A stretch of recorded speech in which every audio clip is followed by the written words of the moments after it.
सेहत पाने वाले ओहदेदार का खादिम। यसू कुफरनहूम शहर को चले गए। जब वो शहर में दाखिल हुए तो फौज का एक सरदार उसके पास आया और मिन्नत करते हुए मदद के लिए कहा कि मेरे खुदावंद, मेरा खादिम बीमार है और वो बिस्तर पर पड़ा है और वो शदीद तकलीफ में मुब्तला है। यसू ने इस ओहदेदार से कहा, मैं आकर इसको शिफा दूंगा। इस बात पर इस ओहदेदार ने कहा कि मेरे खुदावंद, में इस लायक नहीं हूँ कि आप मेरे घर आएं। आपका सिर्फ ये कह देना काफ़ी है कि वो सेहत पा जाए तो यकीनन मेरा खादिम सेहत पाएगा। मैं भी दूसरे आला ओहदेदारों के ताबे हूँ। मेरे मातहत सिपाही हैं। मैं अगर एक सिपाही से ये कह दूं कि चला जा तो वो चला जाता है, और अगर दूसरे सिपाही से ये कह दूं कि आ जा तो वो आ जाता है। अगर मैं अपने खादिम से ये कहूँ कि ये कर तो वो इसको करता है। मैं जानता हूँ कि तुझे भी इस किस्म की बातों पर इख्तियार है।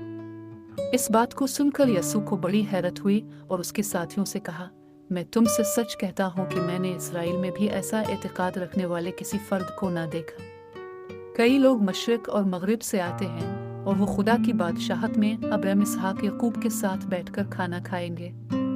और कहा कि खुदा की बादशाहत को पाने वाले बाहर अंधेरे में फेंक दिए जाएंगे और वो वहाँ चीख और पुकार करेंगे और दर्द से दांत पीसेंगे। तब यसू ने इस ओहदेदार से कहा, घर चला जा, तेरे अकीदा के मुताबिक तेरा खादिम शिफा पाएगा। इसी वक्त उसका खादिम शिफायाब हुआ।